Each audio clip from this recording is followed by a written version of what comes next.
Welcome to GlassRoots Virtual Studios. I'm Roger Tucker. I'm the president of the Board of Trustees for GlassRoots. GlassRoots is a glass art studio in downtown Newark, New Jersey that works to ignite and build the cultural and economic vitality of our community through glass art. Since you can't visit our studios at this time, each day we're bringing activities to you via Facebook, Instagram, and our website. Please be sure to sign up for our email list to get your full week schedule ahead of time by sending your email to info@glassroots.org and follow us on Facebook and Instagram. Today I'll be interviewing the internationally famous artist Willie Cole in the studio. Willie's an American sculptor, printer, and conceptual artist. Cole is best known for assembling and transforming ordinary domestic and used objects into imaginative and powerful works of art. Mining his own African American heritage, Cole creates work that celebrates African art and culture. Willie's work is found in numerous private and public collections and museums around the world, including the Museum of Modern Art, the Metropolitan Museum of Art, and the Newark Museum of Art. So we're ready to go. So welcome, Willie. Welcome to the GlassRoots Virtual Studio. Thank you. It's a nice space. I'm glad to be in it. Great. So Willie, the first question to get started. How do you describe your creative process, or as you call it, your creative journey?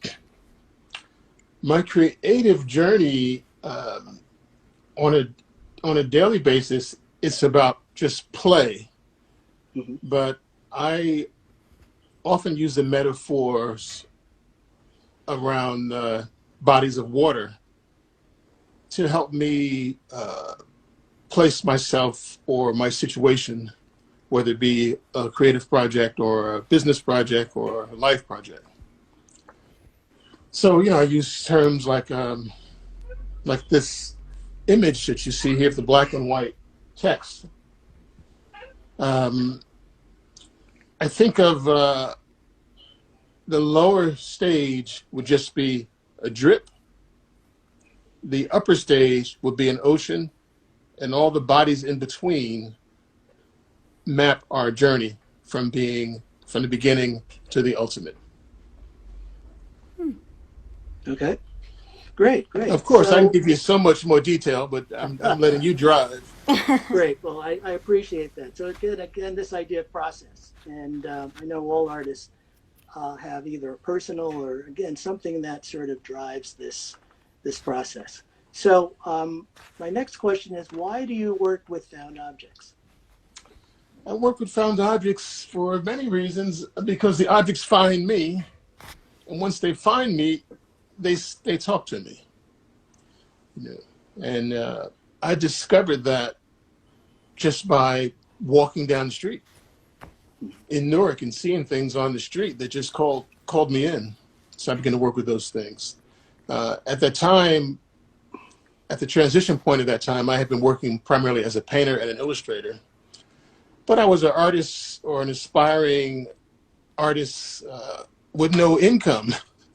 And painting canvas costs a lot of money. Mm-hmm. So these objects on the street, they were saying, look at us, we can do nice things for you. We can reveal many things to you. It won't cost you a dime, just some time.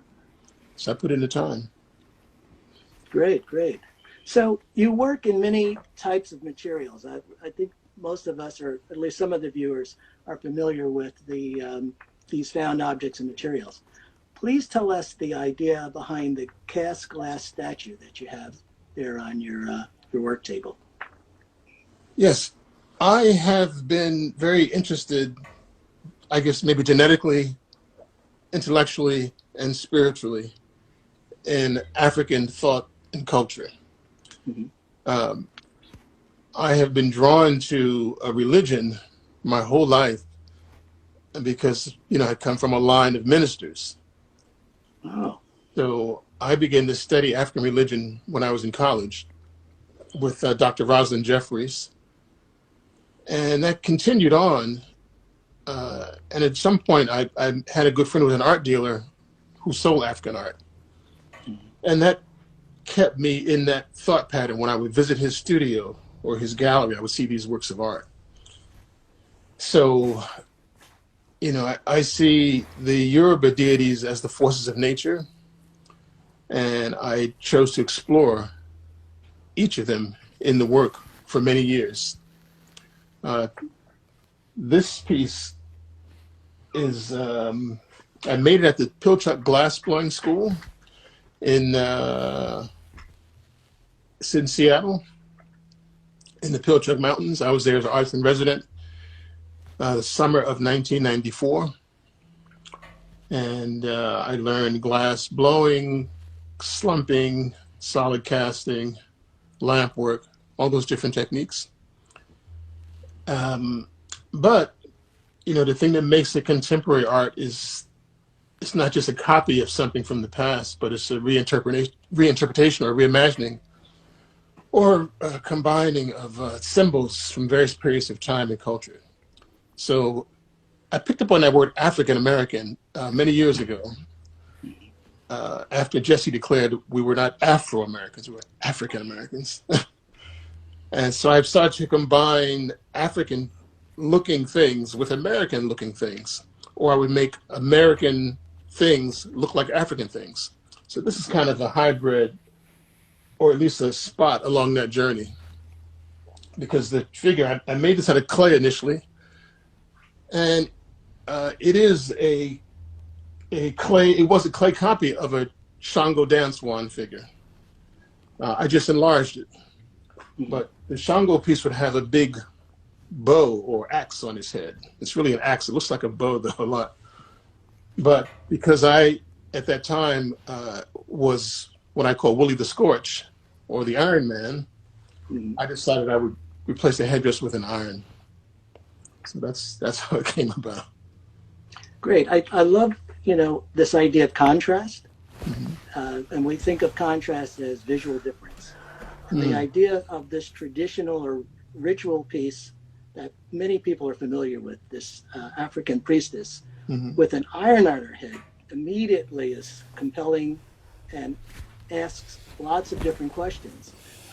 Again, we talked about these domestic objects that are so important to you, and this juxtaposition of the African with the American. Could you talk a little bit more about the idea of the domestic object, like the iron? The domestic object, man, these questions could have like 2-hour answers. Okay. But and people who've heard my public talks have heard these stories before. But I was a collector of information. And in that journey, I collected every speech by Malcolm X. And the one that inspired me in my visual arts was the house Negro and the field Negro. So, so I imagine I did a lot of pieces about this in different materials. But of course, we all know what the house Negro means. We know what the field Negro means. So I imagined that the field Negro at night would become his authentic self. Out of the eyes of the master, just be,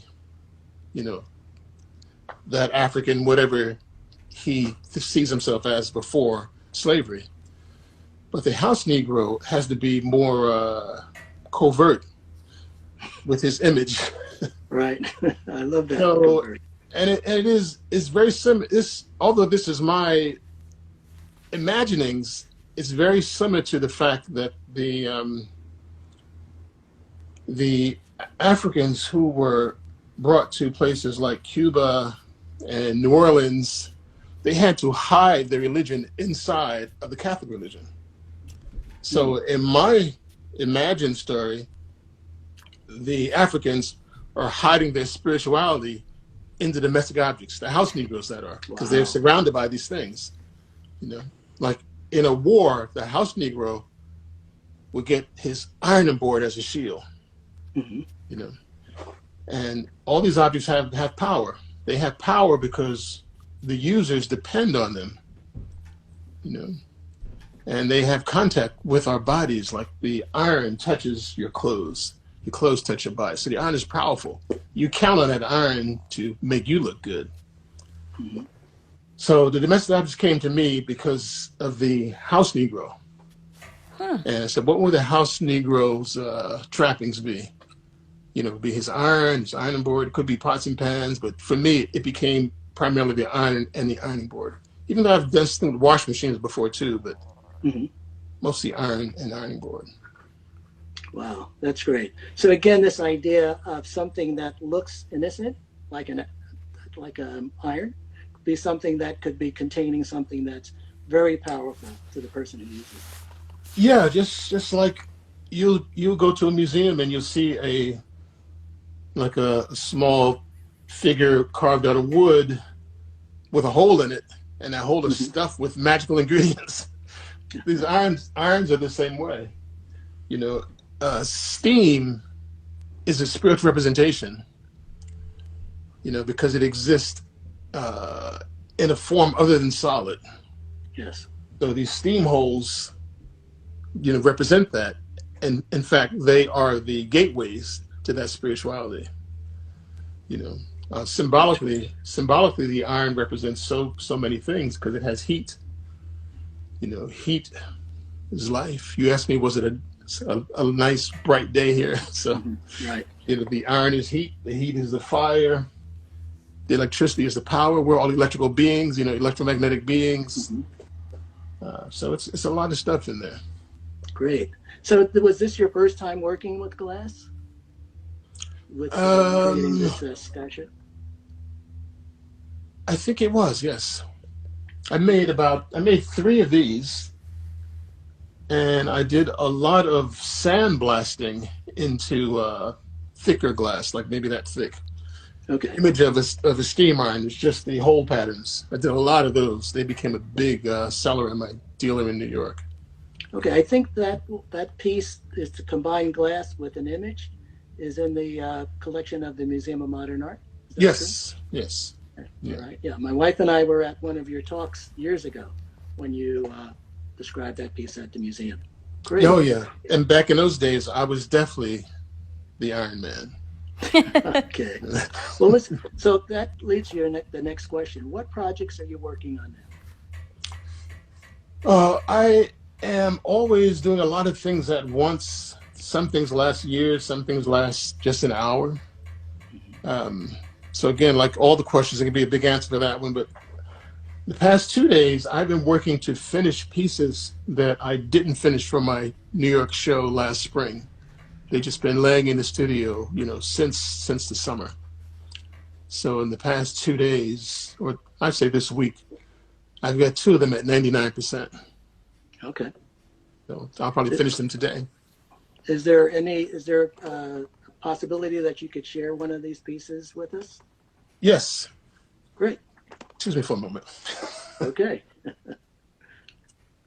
Just grab this one by the throat. Literally. Here. This one's easiest to grab. I don't know how it looks. It's really hard to Great. see. You could just move it a little bit over more. Just away from you a little bit. Great. That's great. I know it looks very small. This is that 1% I haven't finished yet. Now I'm gonna bring it closer Willie, to the camera. Okay, if you can move it a little bit more away from you so you can get back into the screen. Yeah. Fantastic. Okay, great. I'm just gonna lift it up so you can see. Oh, See wow. that face. Yes, I can Oh, see the lips, cool. the texture on the lips. And that face, it's more of a mask. That whole face is one shoe. Really? Okay. But I have to sew it onto that back shoe, which is the head and the hair, or the headdress, whatever it might be called. Mm-hmm. And then I got the baby on the back. See Oh, that happy little baby back. absolutely. Now I'm not sure if he's got earmuffs, a hood, or just some eye decorations. So I have to decide on that with these things here, whether I want to make them flat, Great. keep them as they are. So this was yesterday's work. I actually started this piece in 2013, Wow. and it was Wow. unfinished because I could not figure out how to make a head or a face out of a single shoe. Wow. But nowadays I've grown. I've gone from being a drip to being a river. Right. So that, again, that creative process you talked about. Yes, I know how to do that now. And I can show you the other one if you like too. Great. Would you? That'd be great. I just push this one over this way.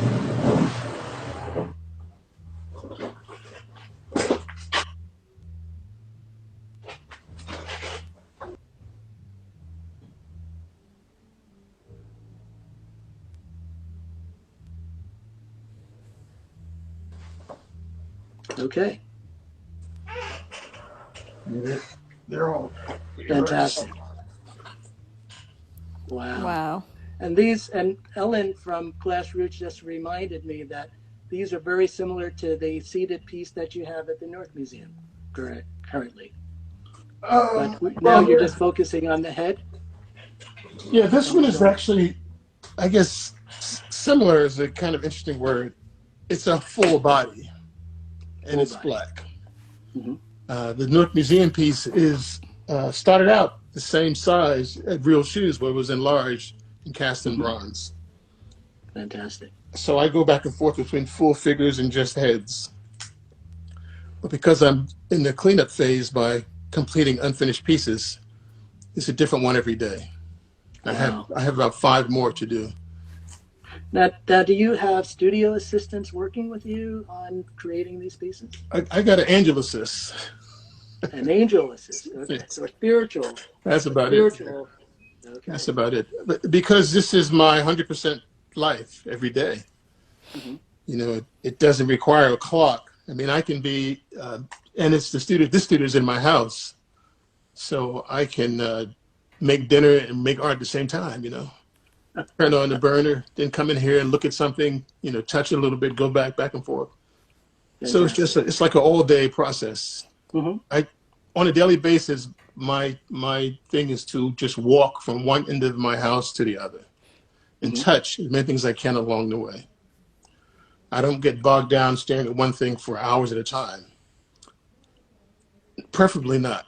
But when it gets close to finish, I find that I'm doing that. Great. Whether I'm hands-on or just eyes on, but I have to sit and look at things for a long time. Great. Well, thanks for sharing that with us. The next question I have is, what's next? What new materials or directions are you thinking about? I'm not thinking about it. It's not about thinking. It's about being open. Once you start thinking, you're kind of building walls because you're trying to define everything. So it's more about just being open to energy. So, like, I will go to my local thrift store, just walk around. Maybe something will call me. Or I'll go to Sears appliance aisle and walk up down the aisle, see if something grabs me. It's really just about being open for inspiration all the time. Now, I know, back to the water, I know what river had the great fish in it for me so far in my life. And that's going to be the thrift store or the appliance aisle. Okay. So I walk through there every once in a while. But I'm open to a lot of things. I'm doing other things as well. I'm also writing stuff. In the 70s, I used to write children's stories. I had a couple of them published. So I'm kind of doing that now again. Illustrating them using a computer instead of just watercolors like I did in the 70s. Okay. I am feeling a strong awareness that life is moment by moment, day by day, because I've lost about 5 people in this virus time. Wow. Wow. So it has made me jump out of one of my closets and be more public. So I've been working towards making a guitar song on Instagram once a week. I thought it was going to be once a day, but it's turned out to be once a week. Wow. Well, Willie, we had asked people online to submit some questions. Okay. And the first question that I'm going to ask you is something that another artist asked, and it's very, very apropos to what you just said. The artist wants to know, how is music and any other recreational activity these days influencing your visual art practice? Has COVID-19 brought any new insights or perspectives? Yeah, you're right. See, well, COVID-19 has told me to get out and play that guitar. You know, I've always played the guitar since I was a little kid. I love to sing, but that's not my public persona. But COVID-19 has made me do that live, not live, but do that on Instagram TV. Wow, great. Now, how it's affected my visual artwork, other art forms, to me, it's all the same thing. You know, the thing is to be able to access creative energy. Once you do that, you can apply it to anything, whether it be writing. Right. You know. So this idea of transference, right? Yeah. It's sort like of fluid. Yeah, it is, because it's a living thing. So I guess that's the answer to that one. Thank you. And you brought it up before, so that was perfect. The next question, do glass objects offer connections with African American culture and African art? Do glass objects?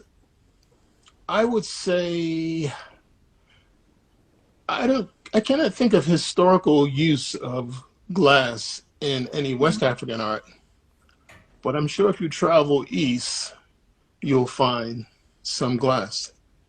Right. Okay, the next question, when did you know that art was your calling, and at what age?